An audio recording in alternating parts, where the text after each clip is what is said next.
Like ऐसा कुछ भी नहीं होता, सबका अपना अलग अलग होता। उसने उसके हिसाब से बनाया, तुमको कुछ और पॉइंट दिख रहे तो तुम और कुछ करो। उसने जो रेशो बताया कि 1 घंटे में ये 1 घंटे में वो जरूरी थोड़ी ना, वो उसके हिसाब से था, तुम्हारा कुछ और। किसी लाइफ में किसी को आइडियल मान लोगे तो उससे ऊपर बढ़ भी नहीं पाओगे। अगर हमारे जीन होने एक दूसरे को आइडियल मानते तो इतनी इनहेरिटेंस थोड़ी ना आती। समझ में आया ना? तो लाइफ में कभी किसी को आइडियल मत मांगो। अगर आपने किसी को आइडियल मान लिया तो तुम उससे ऊपर नहीं जा पाओगे कभी। हमेशा अपने लॉजिक लगाओ, लेकिन हाँ पाथ सही फॉलो करो। इन लोगों के पाथ को पकड़ो कि रास्ता सही था। तो जरूरी थोड़ी ना कि वो बाइक से गया था तो मैं बाइक से जाऊंगा, हमारे पास फरारी भी तो हो सकती। तो डिपेंड करता है, पाथ सही होना चाहिए क्योंकि रास्ता तो वही है, लेकिन तरीके अपने बनाओ। वो दतिया में गया, तुम एम्स में जाना। समझ में आया ना? एम जिम में आओ, तुम्हारे ऊपर। अब जब हमको फॉलो करोगे तो एम जिम में आ जाओगे, हमको फॉलो नहीं करोगे, हमसे भी अच्छा करोगे तो एम्स में चले जाओ। तो डिपेंड कर रहा है कि तुम कितने अच्छे बन रहे हो। ऐसा थोड़ी ना आप किसी को फॉलो करोगे तो उससे ऊपर नहीं जा पाओगे, ये तो तय है, क्योंकि वो उसने जो करा वही तुमको बताएगा। तो पाथ पकड़ो, उसका क्या सीखने की पूरी बात है, वेदांत ने जितनी सारी बताई उससे सीखने की बस ये बात है कि उसने किसी टेस्ट को करने के बाद फेंक नहीं दिया, उस टेस्ट के कंक्लूजन निकाले, एनालिसिस करे और उस एनालिसिस से इंप्रूवमेंट करा अपने आप। अब वो इंप्रूवमेंट अपने हिसाब से अलग अलग तरीके से होता है। वो बोल रहा है कि 8 घंटे पढ़ो, तो तुमको 15 घंटे पढ़ने से रोका थोड़ी ना किसी ने, तुम 15 घंटे पढ़ो। समझ में आया कि नहीं? वो बोल रहा है कि मैंने एक बार क्वेश्चन पढ़ा या थ्योरी पढ़ी और उसके बाद मैंने सिर्फ उसके एग्जाम्पल पढ़े, तुम वापस से पूरी थ्योरी का, अगर तुम्हारे पास टाइम है तो पूरी थ्योरी वापस से पढ़ो तो और अच्छे से इंप्रूवमेंट कर पाओगे। टाइमिंग को लेके जैसे उसने कल बताया भी था, आज ही बताया होगा कि उससे सिली मिस्टेक्स हुई है केमिस्ट्री वगैरह। सिली मिस्टेक करने के 2 कारण होते हैं। सिली मिस्टेक कब होती है मैं बताता हूँ। एक तो लेक ऑफ नॉलेज में होती है, अगर हाफ नॉलेज है किसी को लेके तो फिर सिली मिस्टेक होगी। वो ऐसा लगेगा कि हमारी सिली मिस्टेक, एक्चुअली वो सिली नहीं, वो लेक ऑफ नॉलेज होता है ना, मतलब उसको स्यूडो सिली मिस्टेक बोलना चाहिए। और दूसरी एक सिली मिस्टेक वो होती है जिसमें हम जल्दबाजी में कर गए, जैसे क्वेश्चन ही ठीक से नहीं पढ़ा, क्वेश्चन पूछा कुछ और था, कुछ और लगा के आ गए, है ना? या कई बार होता मल्टीप्लीकेशन में, मेरे साथ ऐसा होता तो मैं आपको बताता हूँ, जैसे 25 × 5 125 होता है। मेरी आदत थी 25 × 5 75, ऐसा फ्लो में बोलता था, और मेरे से एग्जाम में क्वेश्चन गलत हुआ इसी पे, 25 × 5 75। ऐसा करके मैंने एक न्यूमेरिकल सॉल्व करा, उसका आंसर भी सही आया क्योंकि ऑप्शन में था। घर पे आया तो ऑप्शन नहीं था, यार पूरा तो सही किया है, मेथड भी सही है, देखा तो मैं 25 × 5 75 कर रहा था। तो ये भी एक सिली मिस्टेक होती है। तो ये कब होती है? जब हम जल्दबाजी करते हैं। तो इस पे अपने को काम करना पड़ेगा कि अगर आप जल्दबाजी दिखा रहे हो तो आपके पॉइंट्स क्या होने चाहिए, इतने स्ट्रांग होने चाहिए कि जल्दबाजी में भी वो सही हो। जो जो गलती आप यहाँ कर रहे हो, क्लासरूम में कर रहे हो, घर पे कर रहे हो, वो एग्जाम में हो जाएगी। क्योंकि एग्जाम में हमारा कौन सा माइंड काम करता है? सबकॉन्शियस। तुम सोचोगे कि हमने जो सोच रहा, वहां हम कुछ नया जनरेट कर लेंगे, तो वो पॉसिबल नहीं, क्योंकि इतना ज्यादा प्रेशर रहेगा। एड्रेनलिन और एड्रेनलिन वगैरह बिल्कुल सिंपैथेटिक, है ना, ट्रेकिकार्डिया, सब कुछ होगा। तो उसमें फिर आप सोच नहीं पाओगे नई चीज, वहां तो वही काम करेगा जो आपने 10 बार 20 बार पढ़ रखा है। तुम्हारे बच्चों के भी 1-2 डाउट थे, कल के हिसाब से बता रहा हूँ, मैंने कल मेरे साथ ही था वो, बच्चों के डाउट भी आ रहे थे, तुम्हारे भी शायद होंगे, वो सभी के डाउट होते कॉमन। एक ये होता है कि सर, ये बात इतनी इसलिए कर रहा हूं मैं क्योंकि वो फेज आ गया है, अब 5-6 चैप्टर हो चुके हैं, 5-6 चैप्टर होने वाले हैं बीच में हम। तो एक ही आता है कि सर जो पुराने चैप्टर है वो हमारे कवर नहीं हो रहे, तो उनको हम कैसे कवर करें, या हम पुराना वाला चैप्टर तो पूरा भूल गए, अब तो हमको कुछ भी याद नहीं। तो बेटा वो एक बार में अगर हो जाता तो सभी डॉक्टर बन जाते। कोचिंग तो सभी पढ़ रहे हैं ना, इतने सारे 10-20 लाख। मेन ये होता है कि भैया उसको रिपीटेटिव रिवीजन कितना करा, कम से कम 8 से 10 बार रिपीटेटिव रिवीजन होना चाहिए एक बार। मैं केमिस्ट्री की बात करूंगा, केमिस्ट्री में कोई भी पार्ट में अगर मैं पढ़ा रहा हूँ तो उसका अगर 8-10 बार आपने रिवीजन नहीं करा, उसके क्वेश्चन नहीं लगाए, तब तो कुछ भी फायदा नहीं होगा। एप्लीकेशन बड़ी इंपॉर्टेंट है, क्वेश्चन तो लगाने पड़ेंगे, और थ्योरी को कम से कम 8 से 10 बार पढ़ना पड़ेगा। खासतौर पर इनऑर्गेनिक ऑर्गेनिक अगर आ जाएगी, तो ऑर्गेनिक में तो कॉन्सेप्ट जो होते हैं वो स्ट्रॉन्ग तो होने ही चाहिए, साथ में उसके एक्सेप्शन, उसमें भी आपको 8-10 बार देखना पड़ेगा, क्योंकि कॉन्सेप्ट में भी बहुत मिलते जुलते कॉन्सेप्ट होते हैं उसमें, बहुत छोटे छोटे से।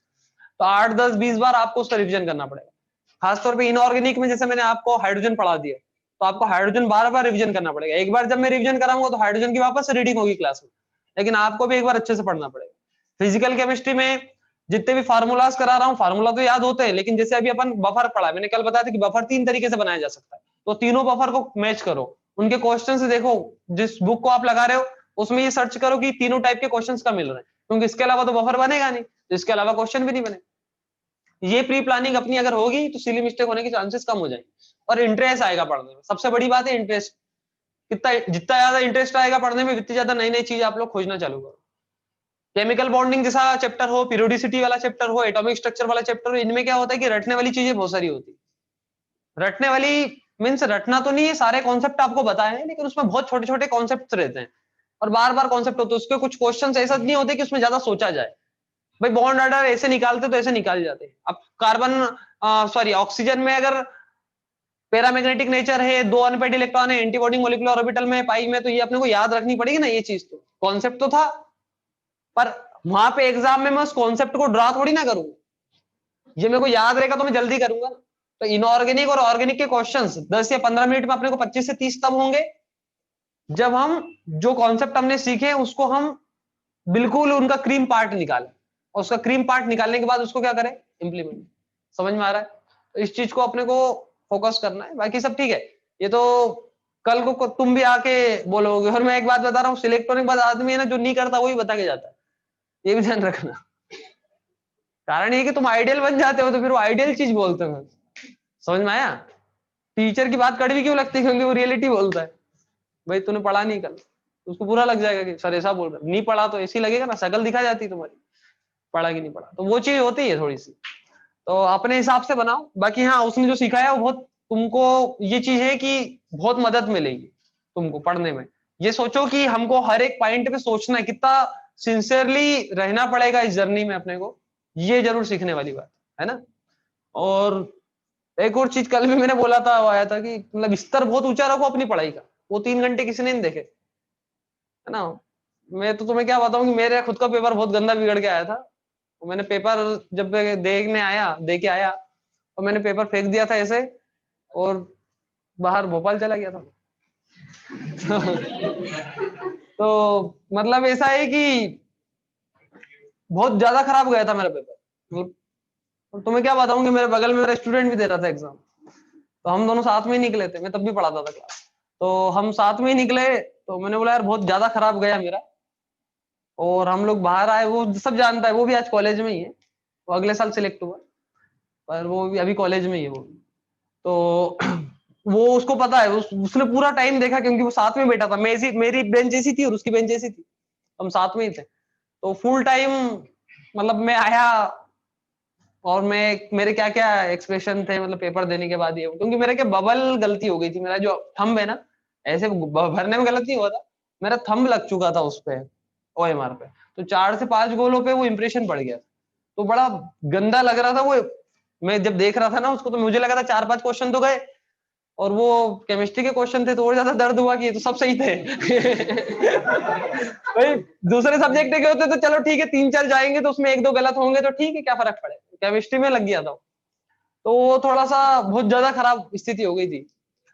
और बस वो पेपर वेपर फेंक दिया मैंने और चला गया। तो मेरा क्या, एक जेई का स्टूडेंट था, वो भी अभी कॉलेज में ही है, GSITS में पढ़ रहा है वो, बी कर रहा है, और अपनी उसकी मैकेनिकल ब्रांच है उसकी। तो उसने क्या किया है कि मेरा पेपर उसने लिया वहां से, वो एक रेक होती है ना अपनी, वो रेक के नीचे गया था वो सीधे, मैंने जब ऐसा फेंका था, तो उसने पता नहीं कहाँ से ढूंढ के निकाल लिया उसको। और शाम को जब आंसर की वगैरह आई तो बढ़िया मार्क्स कैलकुलेट करे, 592 कैलकुलेट करे थे। मेरे को फोन करके बुलाया, बोले 592 है मार्क्स। मैंने बहुत बन गए यार। उम्मीद तो नहीं थी इतनी। मतलब उस वक्त ऐसा हो गया था ना कि पेपर तो करके गए, पर वो माइंड मतलब माइंड में क्या चल रहा है वो थम यार, उसकी वजह से पूरा मोरल डाउन हो चुका था यार बीच में। और फिर उसने बोला 592, तो 20 तो कम कर लेते पहले ही, अपन 15 नंबर तो कम करना चाहिए अपने को, क्योंकि वो थम की वजह से जाएंगे। अल्टीमेटली जब रैंक आई, मुझे पता है, मैंने तो फिर मिलाया ही नहीं, जो भी ये होगा। रैंक आई मेरी 3900 रैंक थी ऑल इंडिया में।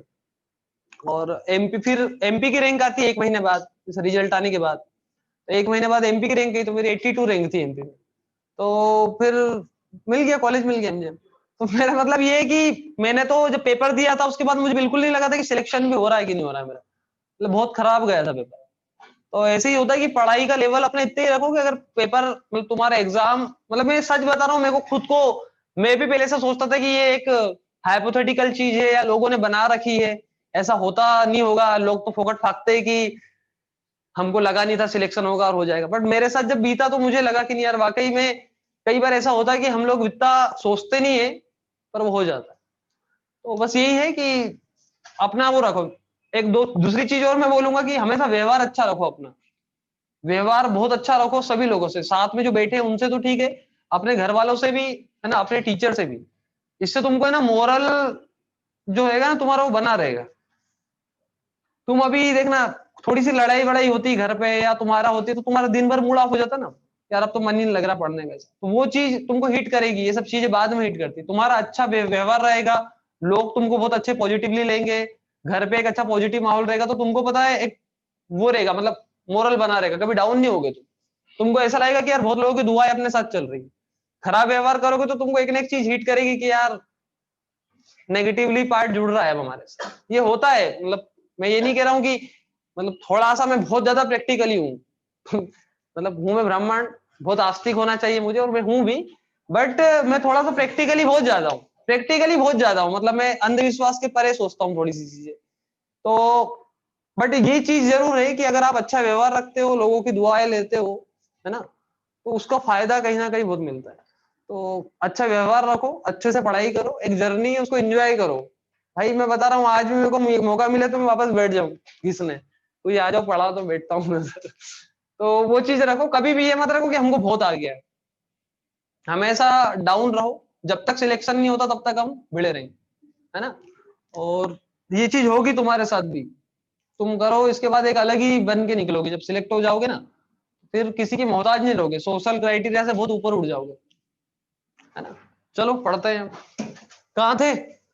पीएच निकाल रहे थे, चलो इधर एक काम करते हैं, हमने कल पढ़ा था पीएच बराबर P K A plus log conjugate base upon. अब मुझे बताओ ये फॉर्मूला किसके लिए था? किसके लिए था? एसिडिक बफर था ना ये। अब मैं आपको एक चीज बताता हूँ, मैंने आपको बोला था कि यहाँ कॉन्जुगेट बेस का कंसंट्रेशन होता है और यहाँ पे एसिडिक एसिड का कंसंट्रेशन होता है, बोला हाँ, हाँ या ना, यही होता है ना। अब ध्यान से समझना आप, pH is equal to the pK plus log. यहां पे हमको क्या रखना चाहिए पता है? कॉन्जुगेट बेस है और यहाँ पे कौन है? एसिड। तो क्या मैं ये बोल सकता हूँ कि कॉन्जुगेट बेस के मोल, क्योंकि वॉल्यूम से वॉल्यूम तो कैंसिल हो रहा है ना, तो कंसंट्रेशन तो मोल बटे वॉल्यूम, तो वॉल्यूम से वॉल्यूम, तो यहाँ लिखना चाहिए मुझे मोल ऑफ बेटे बेटे मोल ऑफ एसिड, ये होना चाहिए। अच्छा, इसके अलावा मैं एक और चीज लिख सकता हूँ, तुम्हारे लिए आसान बना रहा हूं, बाकी तो आप समझदार हो। पीके प्लस लॉग, ये मोल कभी कभी मिली मोल भी तो होते हैं, तो यहां लिख लेना चाहिए मिली mole of upon,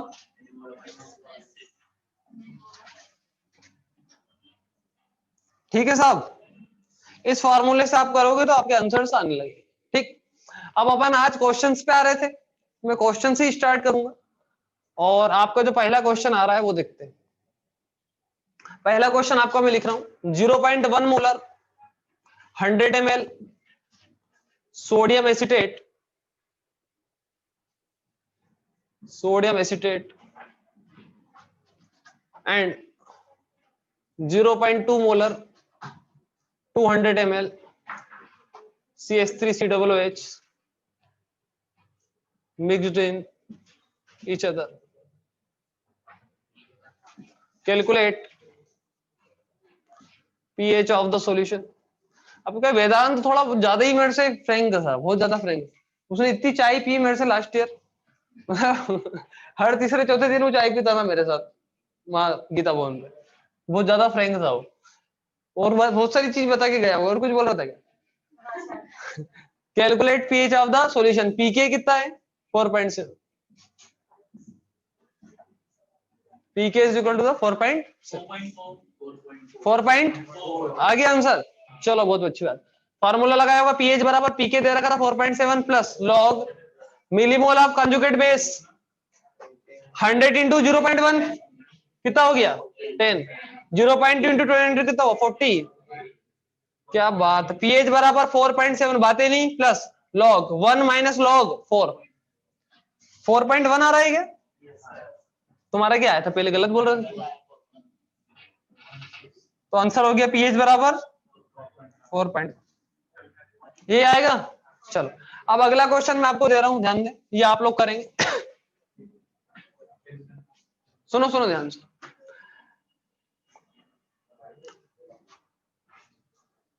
zero point one molar 100 ml 100 ml NaOH, बात ही नहीं करना क्लास में। 0.1 molar 100 ml NaOH added in 0.2 molar 200 ml acetic acid. Calculate pH of the solution. और यहां पे आपको दिया है पीके इज इक्वल टू द 4.7। ये सेकेंड टाइप का क्वेश्चन है, जल्दी से नोट करो।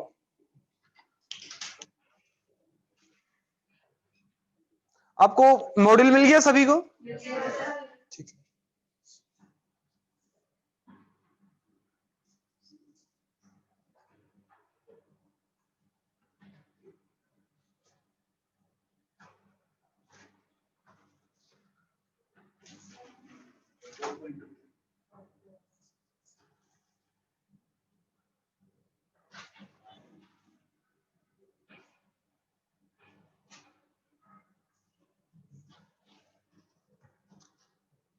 क्या हुआ? 4 पॉइंट, देखो इसमें क्या है, 0.1 molar 100 ml NaOH, 0.2 molar 200 ml acetic acid. अब इसमें अपने को क्या करना चाहिए, ये सेकेंड टाइप का क्वेश्चन था, CH3COOH था, ठीक है। इसमें आपने क्या मिलाया, NaOH। इसकी रिएक्शन होगी तो क्या बनेगा, CH3COONA प्लस क्या बन जाएगा, वाटर। अब CH3COOH की बात करो तो बेटा CH3COOH कितना है, 0.2 इंटू 200 40 मिलीमोल हो जाएगा। ये NaOH कितना है, 10 है ना। बाद में ये बच जाएगा 30, ये बच जाएगा 0 और ये बच जाएगा 10। बोलो हाँ या ना। तो इसके मिलीमोल आ गए 30, इसके मिलीमोल आ गए 10। वॉल्यूम से मतलब है नहीं, क्योंकि वॉल्यूम से वॉल्यूम तो कैंसिल हो जाता है। तो मिलीमोल से आ गए तो आंसर आ जाएगा कि नहीं आ जाएगा, आ जाएगा। अब मैं इधर कर रहा हूँ, साफ जगह नहीं है वहां पे। पीएच बराबर पीके दे रखा है 4.7 plus log millimoles of conjugate base कितना है 10, मिलीमोल ऑफ एसिड कितना है 30, 0 0 cancel. 4.7 plus log 1 minus log 3, तो 4.7 log 1 तो 0, log 3 0.48, तो माइनस का 0.48 आंसर हो जाएगा 4.22। आ रहा है समझ? तो आसान क्वेश्चन है, लेकिन हमको ये रिएक्शन याद होनी चाहिए। क्लियर है, कोई दिक्कत?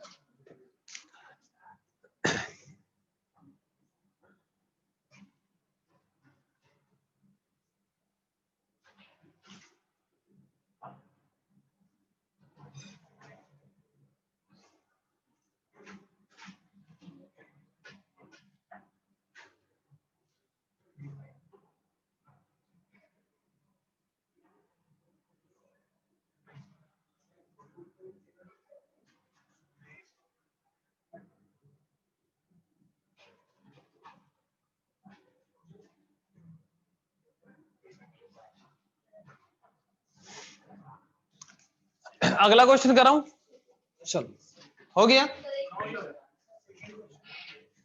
क्या हुआ, हाँ लिखो जल्दी।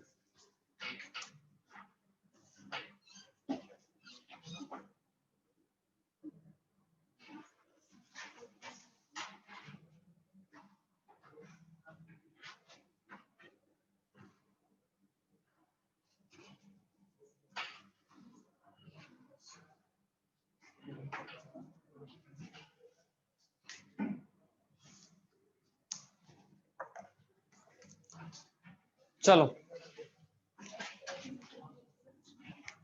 स्पीड बढ़ाओ अपनी अब।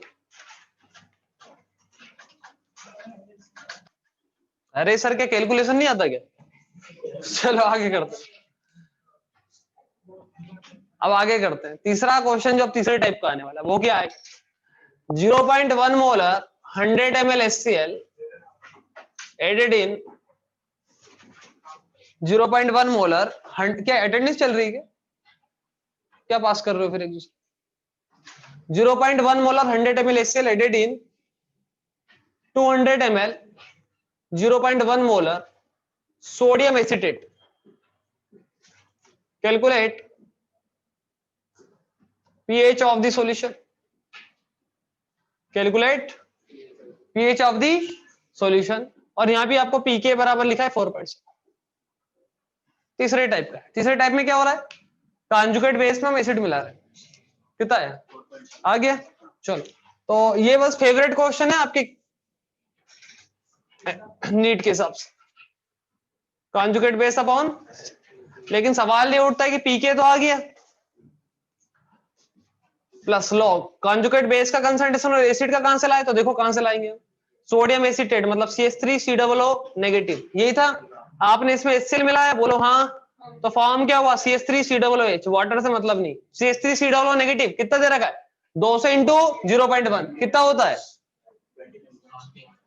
200 इंटू 0.1 कितना होता है 20, और HCl कितना है 0.100 कितना है 10, ये 0, ये 10, ये भी 10, बोलो 10 और मैक्सिमम बफर एक्शन हो जाएगी यहाँ तो, हाँ या ना। मैक्सिमम बफर एक्शन कब होती है, जब कॉन्जुगेट बेस का कंसंट्रेशन बराबर होता है वीक एसिड के, तो पीएच बराबर pK, pH is equal to the 4.6, आया कुछ समझ। ये तीसरे टाइप का आपका क्वेश्चन। अब मैं कुछ वेरिएबल क्वेश्चंस कराऊंगा, ऐसे क्वेश्चंस जिसमें आपको कंफ्यूजन क्रिएट होगा, ठीक है, थोड़ा सा स्किल की जरूरत पड़ेगी। तो लिखो अगला क्वेश्चन फटाफट।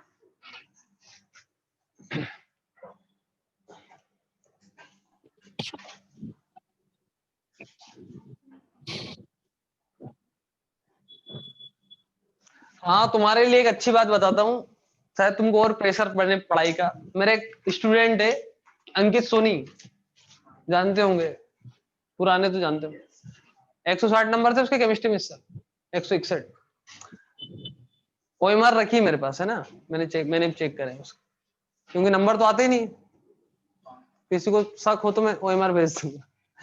तो उसके फिजिक्स में मार्क्स कम रह गए थे लास्ट ईयर, और बायोलॉजी में भी उसके थोड़ा सा कम था, तो उसका स्कोर थोड़ा सा कम बना।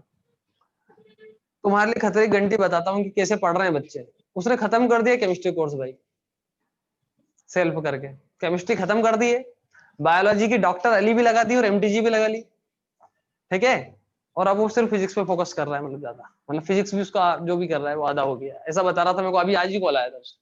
वो बोल रहा था कि सर मैं 12 से 15 घंटे पढ़ रहा हूँ। कल उसने क्या, उसको यूट्यूब पे एक लेक्चर है मेरा, उस पर कमेंट भी करा था उसने कल, तो बोले कि सर मैं आपको याद कर रहा था, लेकिन मेरे को ऐसा लगा कि आप बिजी होंगे, तो मैंने सोचा कि वहीं पे याद कर लेते हैं कमेंट में ही, फिर आज मेरा मन हो गया कि मैं आपको लगा ही लेता हूँ। तो बोले सर मैं 12 से 15 घंटे पढ़ रहा हूँ, और मैंने अभी केमिस्ट्री खत्म कर दी है, बायोलॉजी में डॉक्टर अली खत्म कर दी है, और MTG खत्म कर दी है, और फिजिक्स भी मेरा आधा हो गया, और मैं लगा रहा हूँ सर धनाधन क्वेश्चन। डाउट पूछता है वो मेरे से कभी कभी, 15-20 दिन से बिल्कुल गायब था वो। तो मैंने पूछा कि क्या बात है, तो बोले कि सर आपको 1-2 बार डाउट भेजे, लेकिन आप बिजी थे शायद, मेरे को लगा आप बिजी चल रहे हो, तो मैंने बाद में पूछूंगा। पर बोले सर मैंने खत्म कर दिया पूरा कोर्स। तो समझ जाओ ऐसे ऐसे पढ़ रहे हैं, समझ में आया। कंपटीशन क्लास में नहीं रखना है अपने को, कंपटीशन कहाँ पे, कोटा वालों से। बाहर एक से एक पड़े हुए हैं बेटा पढ़ने के लिए, झांसी, ग्वालियर, कोटा, बहुत बच्चे बैठे हुए हैं, बहुत पढ़ रहे हैं। तो पढ़ाई का स्तर अपना उठा हुआ है ना, मजाक मस्ती से काम नहीं चलेगा। अगला क्वेश्चन लिखो जल्दी। Calculate the pH of solution containing, calculate the pH of solution containing 0.1 molar ammonium hydroxide. ये जेई का क्वेश्चन है भाई, है ना, अच्छे से करना। Calculate the pH of solution containing 0.1 molar ammonium hydroxide and 0.2 molar 0.2 molar ammonium sulphate. एक सॉल्यूशन है जिसमें 0.1 मोलर कौन है, अमोनियम हाइड्रोक्साइड, और 0.2 मोलर क्या है, अमोनियम सल्फेट। अमोनियम सल्फेट क्या होता है पता है ना, अमोनियम का whole twice and sulphate. Calculate pH of the solution, calculate pH of the solution if kb of ammonium hydroxide is, if kb of ammonium hydroxide is 2 into 10 की power minus के 5।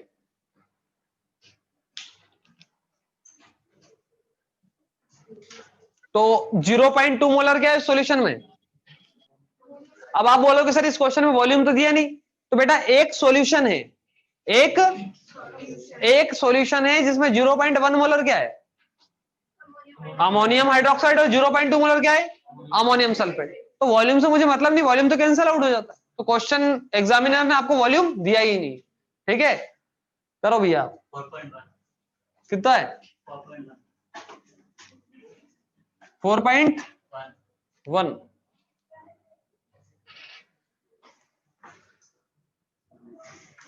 अब यहां पे देखो गलती क्या होती साहब, ध्यान दें आप सभी लोग, कैसी क्या गलती होती है इसमें। गलती पे आप मार्क करें, पीएच बराबर पी के, गलतियां सुधारोगे तो स्पीड अपने आप बढ़ेगी। पीएच बराबर पी के प्लस लॉग कंजुगेट बेस अपन, यही होता है। पी के बी है, अच्छा हाँ, पहले तो पहचानो, सही बात है, क्वेश्चन अलग है। मैंने आपको दिया है अमोनियम हाइड्रोक्साइड और अमोनियम सल्फेट, ध्यान देना, सुनो आप। तो मेरे भाई अमोनियम हाइड्रोक्साइड बेस है ना, वीक बेस, तो ये बेसिक बफर है, और बेसिक बफर का फार्मूला होता है pOH is equal to the, तेरा भी गलत होगा, 9.9 log conjugate acid upon base, बोलो है ना, यही होगा।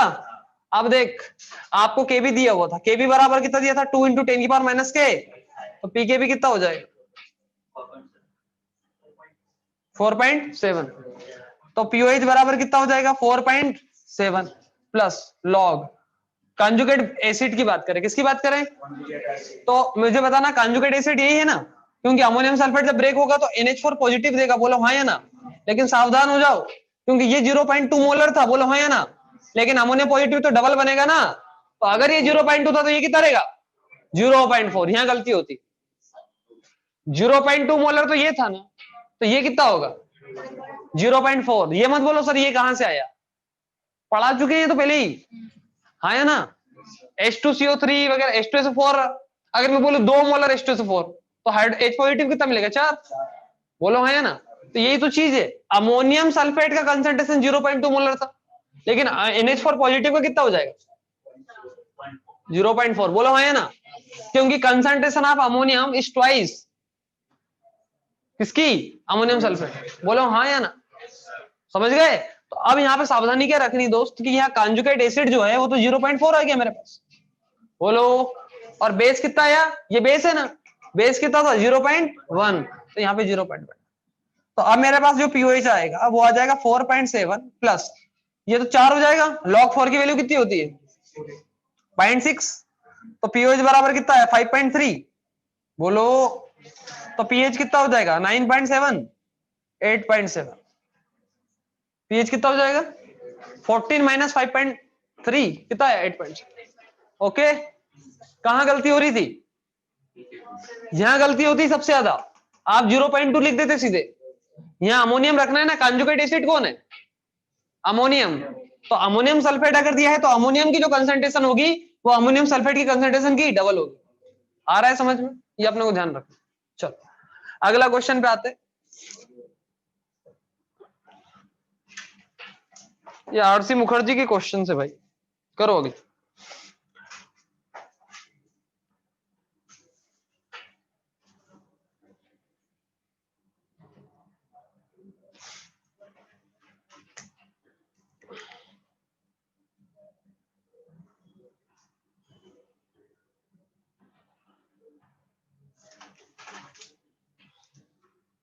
लिखो calculate the mass of, calculate the mass of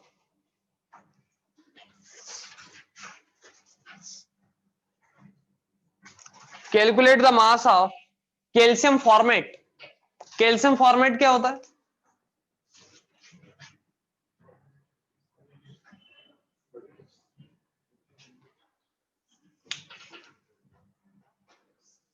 calculate the mass of calcium formate required to the adenine, required to the adenine 500 ml of, required to the adenine 500 ml of 0.2 molar 0.2 molar formic acid solution, 0.2 molar formic acid solution to make its pH 4, to make its pH 4, pK of formic acid is 3.7, pKa of formic acid is 3.7। तो कृपा करें जल्दी से निकालने।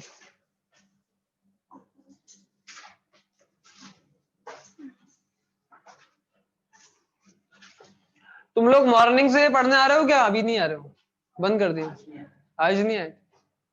वापस से बुलाएंगे तुमको यार, अच्छे से शेड्यूल बना के। ईशा खान है क्लास में?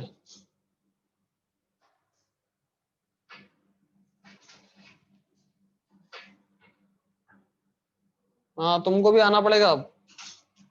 मैक्सिमम लोगों को बुलाएंगे इसी यार, जो अच्छा कर रहे हैं क्लास में।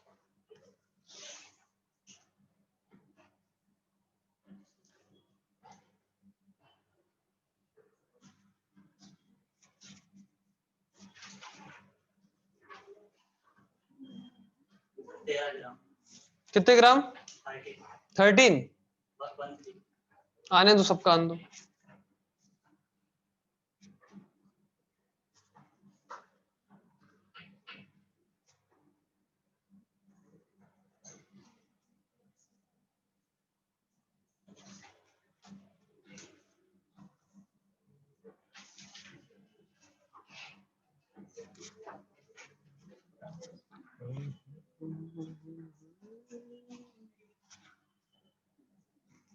आ गया सबका? तनीषा आया? करो करो, ट्राई करो। सबका देखूंगा मैं अब। ऑनलाइन में भी आंसर चाहिए मुझे। ईफत, निशिता, ईशा खान, अभिषेक, विजय, आंसर लाओ भी, ऐसे काम नहीं चलेगा।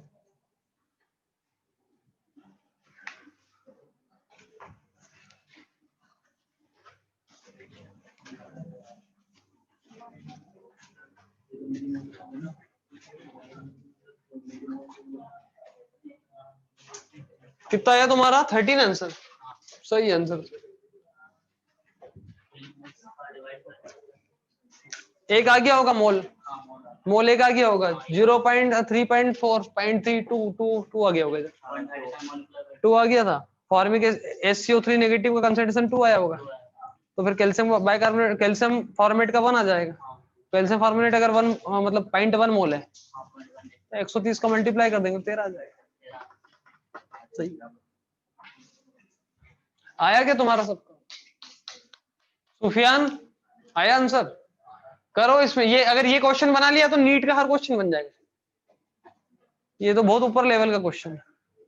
लेवल नहीं है तो ऐसे ही फर्जी क्वेश्चन, नीट में नहीं आते हैं ऐसे क्वेश्चन, यूं बोल रहा हूँ। हाँ, लेंदी हो जाते हैं ना। इसमें एक ही क्वेश्चन में बहुत सारे कॉन्सेप्ट आपके यूटिलाइज हो गए, आपके सारे कॉन्सेप्ट क्लियर हो जाएंगे। मिली मोल, मोल, ये वो सब हो गया ना। हाँ। आया क्या आंसर ऑनलाइन में किसी? किसका आया? इधर से मैं कॉपी देखूंगा। तो किसका आया? तुम्हारा क्या नाम है तुम्हारा? आलिया, लाओ दिखाओ। आलिया और अलियाना, अलीना और आलिया। तुम अपसेंट रहते हो ना ज्यादा? अब अटेंडेंस रजिस्टर है हमारे पास। 4.4 माइनस 3.100 का मल्टीप्लाई क्यों करा बेटा? ठीक है, कोई दिक्कत नहीं, ठीक है। तो यहाँ 30 आया ना?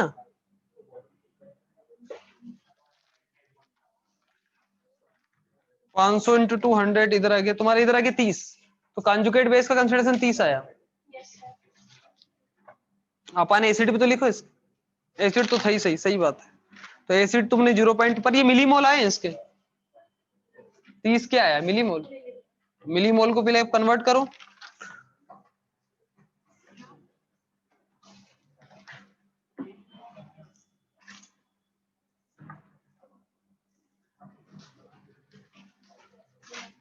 लॉग तो तुमने लिखा ही नहीं बेटा।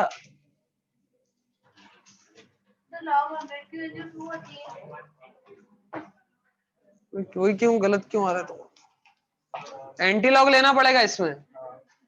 आया तेरा? कहाँ है? तो यहाँ दिखाओ, नहीं कर, अच्छे से कर। सुफियान आया आंसर? गड़बड़ कर दी तुम। पीछे तुम्हारा आया क्या रोहित? तुम्हारा नाम भूल गया, मीणा तो याद है, अभिषेक मीणा ना। किसका नहीं बना, कितनी बुरी बात। चलो 13 ग्राम माही का आया, वेरी गुड। देखो इधर कुछ भी नहीं था, ये क्वेश्चन बहुत फर्जी था। पीएच बराबर pK plus log conjugate base upon acid. सुनो ध्यान से आप लोग, ये जो मैंने लिखा है ऐसा इसलिए लिख पाया क्योंकि मैंने बफर को पहचानना सीख लिया था। Formic acid and calcium formate, बोलो हाँ या ना? तो कैल्शियम फॉर्मेट मुझे बाइकार्बोनेट वो मतलब फॉर्मेट दे देगा, और फॉर्मिक एसिड तो है ही, बोलो हाँ या ना? तो ये मेरा क्या है? एसिड, और ये क्या है इसका? Conjugate base. ये दोनों अगर रहेंगे तो फिर बफर एक्शन होगा। समझ में आया कि नहीं आया? तो ये कौन सा बफर है? एसिडिक बफर है। तो फार्मूला में ये लगाऊंगा। अब मुझे बताओ पीएच कितना है? 4, पीके दे रखा है 3.7 प्लस लॉग कॉन्जुगेट बेस को ऐसे लिखो कंसंट्रेशन को, और एसिड की कंसंट्रेशन को भी ऐसे लिखो आप। अब मुझे बताओ इधर आएगा तो कितना देगा? 0.3 बराबर हो जाएगा लॉग कॉन्जुगेट बेस अपॉन 0.3 का एंटी लॉग लोगे तो कितना देगा? 2। ये क्या आ गया ऊपर? कॉन्जुगेट बेस अपॉन क्या है? एसिड। अब मुझे बताओ यहां पे आपको दे रखा है 0.2 मोलर और 500 ml, तो इसके मिलीमोल कितने आ गए? 100 आ गए। 0.2 इंटू 500 कितना होता है? 100 होता है। 250 थोड़ी ना होता है, डिवाइड थोड़ी कर रहा हूँ, कुछ भी बोलते हो। चलो आओ इधर, कितना आएगा? 100 आ जाएगा ना। तो यहाँ 100 आया, ये 100 को इधर ले आया तो कितना आ गया? 200। ये क्या आया बेटा? मिलीमोल ऑफ, ऐसा लिख लिया करो, मिलीमोल ऑफ कॉन्जुगेट बेस। अब देख इधर, मिलीमोल को मोल में कन्वर्ट करने का तरीका है कि 1000 का डिवाइड करो, बोलो हाँ। तो ये आ जाएगा 0.2, ये आ गए mole of conjugate base. Conjugate base बेटा मेरे पास क्या था? फॉर्मिक एसिड था, मतलब फॉर्मेट था